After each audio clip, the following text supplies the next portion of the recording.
शांति। आज 31/10/2024 के महावाक्यों में प्यारे मीठे बाप दादा ने कहा, मीठे बच्चे, ऑर्डर करो कि ये भूतों तुम हमारे पास आ नहीं सकते। तुम उनको डराओ तो वह भाग जाएंगे। प्रश्न है, ईश्वरीय नशे में रहने वाले बच्चों के जीवन की शोभा क्या है? उत्तर है, सर्विस ही उनके जीवन की शोभा है।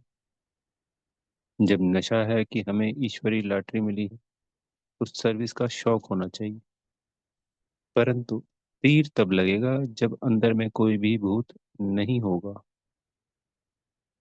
आज दूसरा प्रश्न है, शिव बाबा का बच्चा कहलाने के हकदार कौन है? उत्तर है, जिन्हें निश्चय है कि भगवान हमारा बाप है। हम ऐसे ऊंच से ऊंच बाप के बच्चे हैं। ऐसे नशे में रहने वाले लायक बच्चे ही शिव बाबा का बच्चा कहलाने के हकदार हैं। अगर कैरेक्टर ठीक नहीं, चलन रॉयल्टी की नहीं, वह शिव बाबा का बच्चा नहीं कहला सकते। अगर करेक्टर ठीक नहीं है और चलन रॉयल्टी वाली नहीं है तो वह शिव बाबा का बच्चा नहीं कहला सकता। ओम शांति। शिव बाबा याद है? स्वर्ग की बादशाही याद है? यहाँ जब बैठते हो तो दिमाग में आना चाहिए, हम बेहद के बाप के बच्चे हैं और नित्य बाप को याद करते हैं। याद करने बिगर हम वर्षा ले नहीं सकते। काहे का वर्षा? पवित्रता का। तो उसके लिए ऐसा पुरुषार्थ करना चाहिए। कभी भी कोई विकार की बात हमारे आगे आ नहीं सकती। सिर्फ विकार की भी बात नहीं, एक भूत नहीं, परंतु कोई भी भूत आ नहीं सकता। ऐसा शुद्ध अहंकार रहना चाहिए। बहुत ऊंचे ते ऊंचे भगवान के हम बच्चे भी ऊंचे ते ऊंचे ठहरे ना। बातचीत चलन कैसी रॉयल होनी चाहिए। बाप चलन से समझते हैं, यह तो बिल्कुल ही वर्थ नॉट ए पेनी है। मेरा बच्चा कहलाने का भी हकदार नहीं। लौकिक बाप को भी नालायक बच्चे को देख अंदर में ऐसे होता है, यह भी बाप है।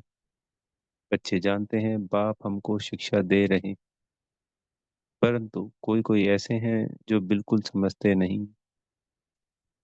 बेहद का बाप हमको समझा रहे हैं, वह निश्चय नहीं, नशा नहीं। तुम बच्चों का दिमाग कितना ऊंच होना चाहिए। हम कितने ऊंच बाप के बच्चे हैं। बाप कितना समझाते हैं।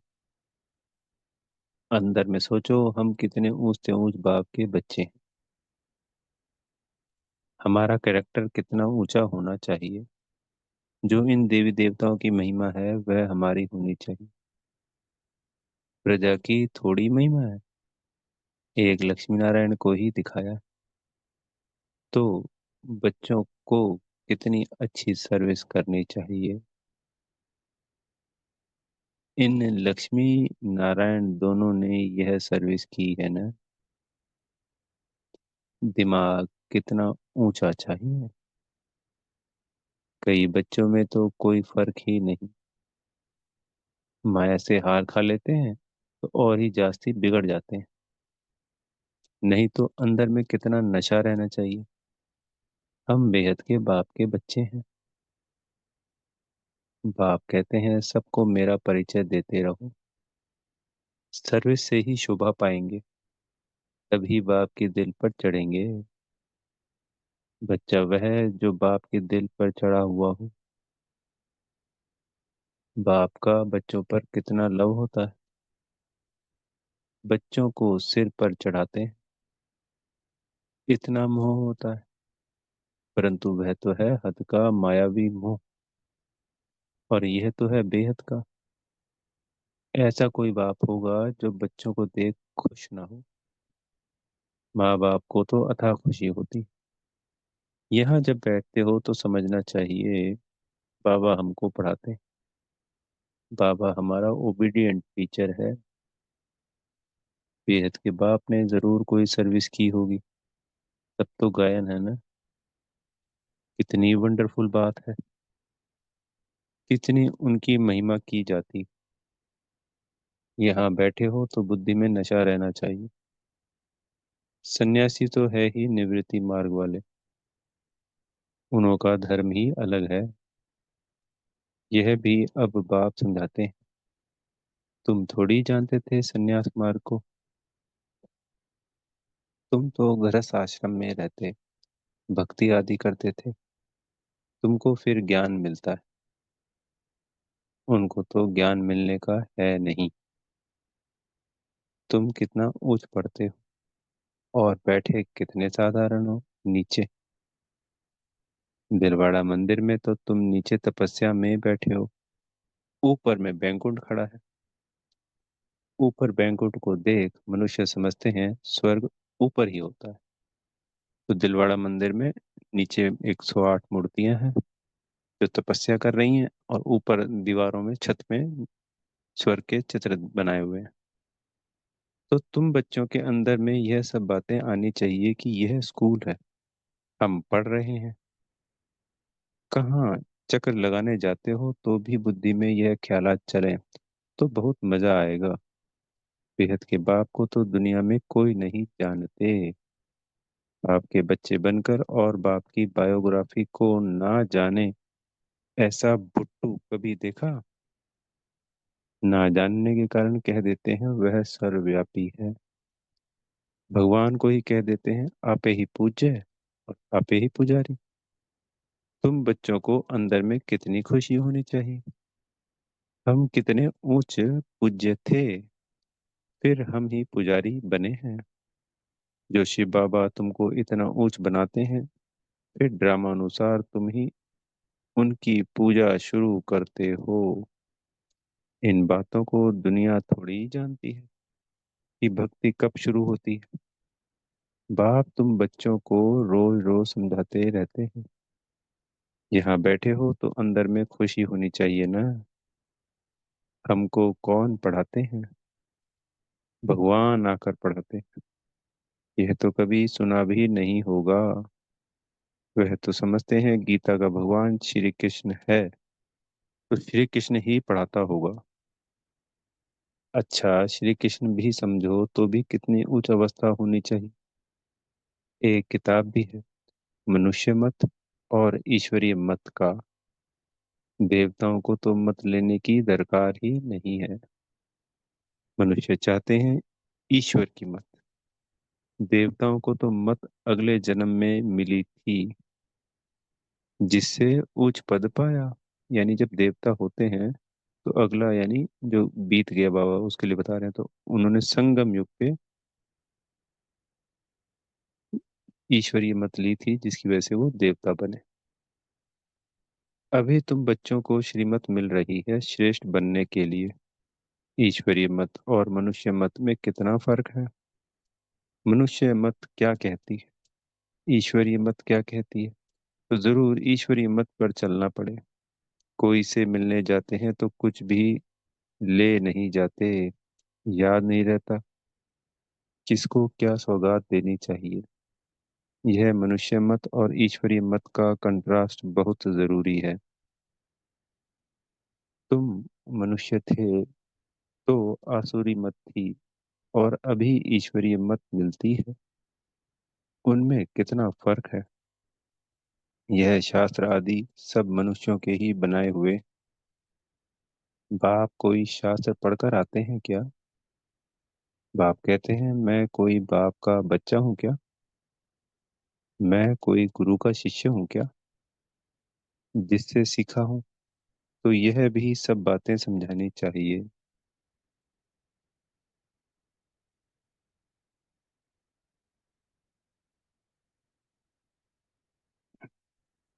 भल यह जानते हैं कि बंदर बुद्धि है, परंतु मंदिर लायक बनने वाले भी है ना। ऐसे बहुत मनुष्य मत पर चलते, फिर तुम सुनाते हो कि हम ईश्वरी मत पर क्या बनते। वह हमको पढ़ाते हैं। भगवान उवाच, हम उनसे पढ़ने जाते हैं। हम रोज 1 घंटा पौना घंटा जाते हैं। क्लास में जास्ती टाइम भी लेना नहीं चाहिए। याद की यात्रा तो चलते फिरते हो सकती है। ज्ञान और योग दोनों ही बहुत सहज है। अलफ का है ही एक अक्षर। भक्ति मार्ग के तो ढेर शास्त्र हैं। इकट्ठा करो तो सारा घर शास्त्रों से भर जाए। कितना इन पर खर्चा हुआ होगा। अब आप तो बहुत सहज बातें बताते हैं। सिर्फ बाप को याद करो। तो बाप का वर्षा है ही स्वर्ग की बादशाही। तुम विश्व के मालिक थे ना। भारत हेवन था ना। क्या तुम भूल गए हो। यह भी ड्रामा की भाभी कहा जाता है। अब बाप आया हुआ है। हर 5,000 वर्ष बाद आते हैं पढ़ाने।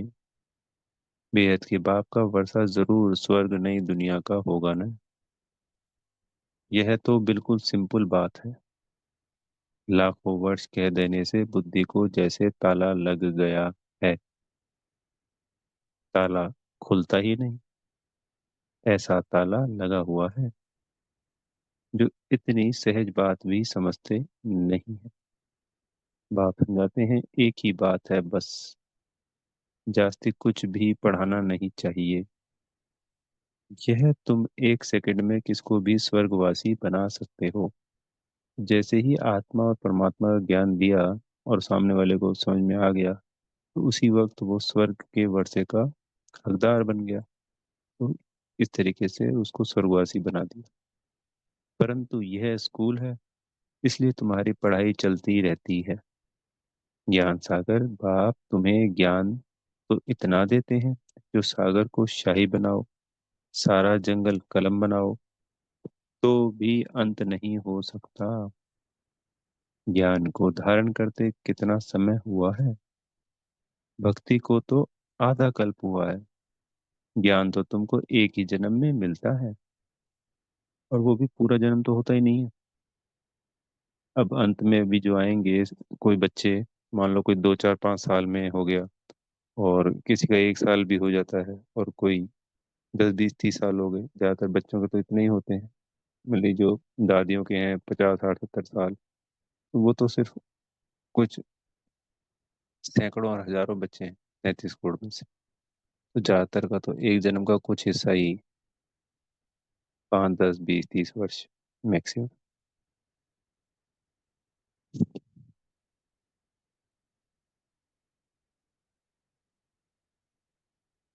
और वो जो स्कूल होता है उसमें भी 25 वर्ष तो एक पढ़ाई करता है ये बच्चा। 3 वर्ष का बैठता है और 25 वर्ष की उम्र तक बाप तुमको पढ़ा रहे हैं नई दुनिया के लिए। उस जिस्मानी स्कूल में तो तुम कितना समय पढ़ते हो। 5 वर्ष से लेकर 20 22 वर्ष तक पढ़ते रहते हो। कमाई थोड़ी और खर्चा बहुत करेंगे तो घाटा पड़ जाएगा ना। बाप कितना सॉल्वेंट बनाते हैं फिर इंसॉल्वेंट बन जाते हैं। अभी भारत का हाल देखो क्या है। पलक से समझाना चाहिए। माताओं को खड़ा होना चाहिए। तुम्हारा ही गायन है वंदे मातरम। धरती को वंदे मातरम नहीं कहा जाता। वंदे मातरम मनुष्य को किया जाता है। बच्चे जो बंधन मुक्त हैं वही यह सर्विस करते हैं। वह भी जैसे कल पहले बंधन मुक्त हुए थे वैसे होते रहते हैं। अबलाओं पर कितने अत्याचार होते हैं। जानते हैं हमको बाप मिला है तो समझते हैं बस अब तो बाप की सर्विस करनी है। बंधन है ऐसे कहने वाले रीढ़ बकरियां हैं।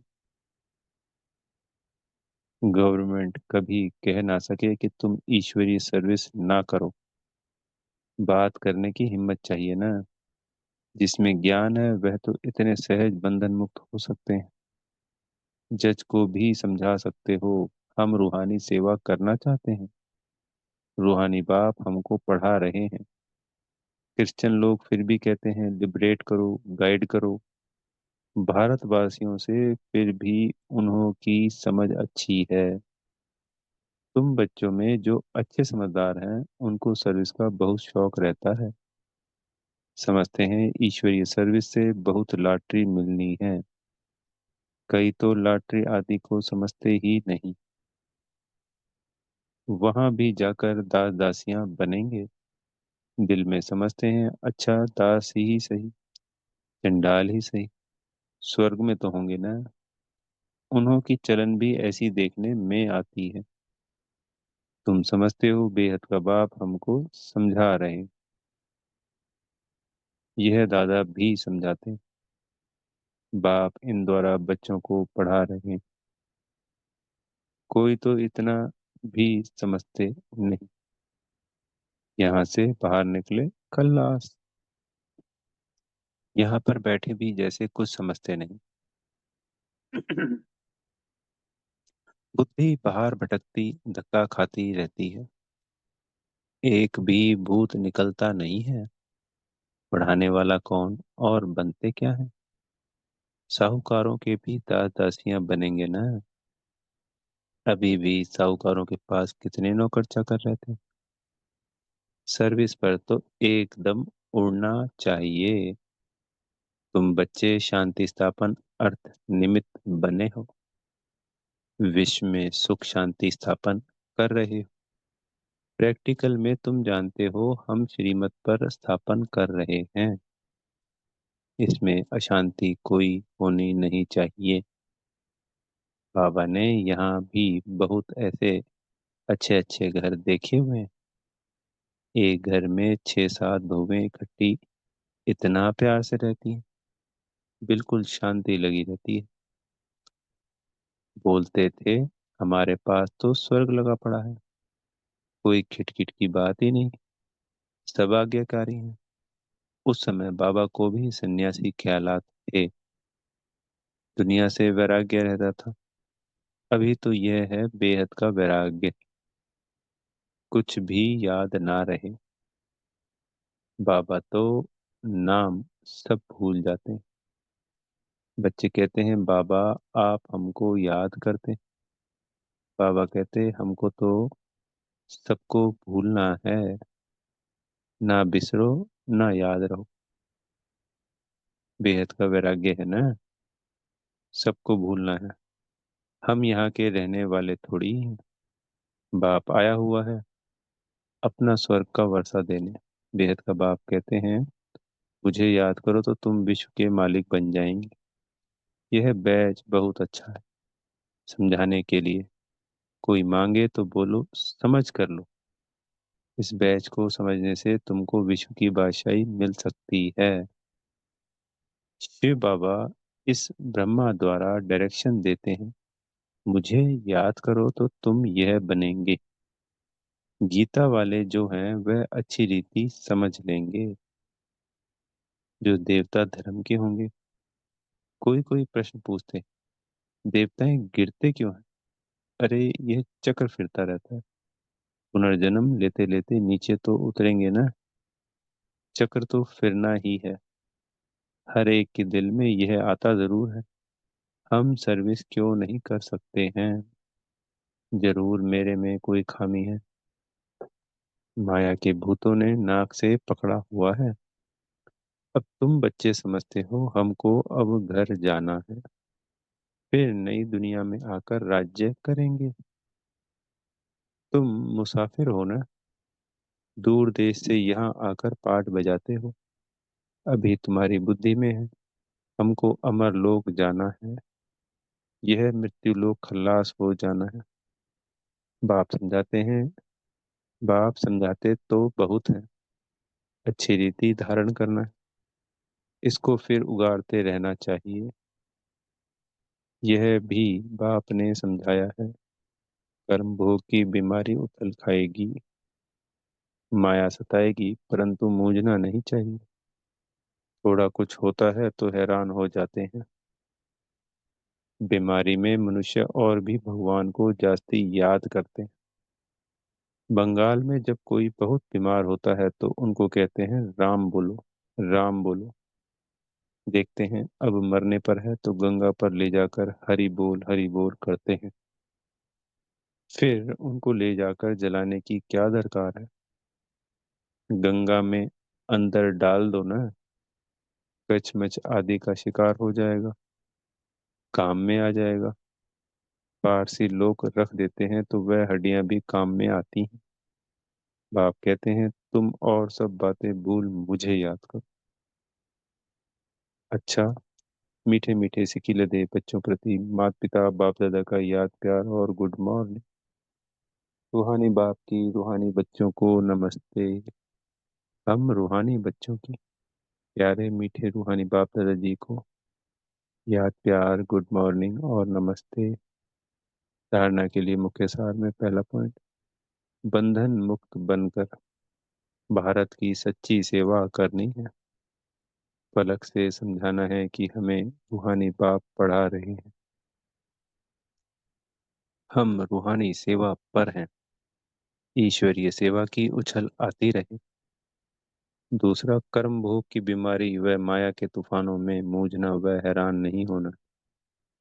बाप ने जो ज्ञान दिया है उसे उगाड़ते बाप की याद में हर्षित रहना है।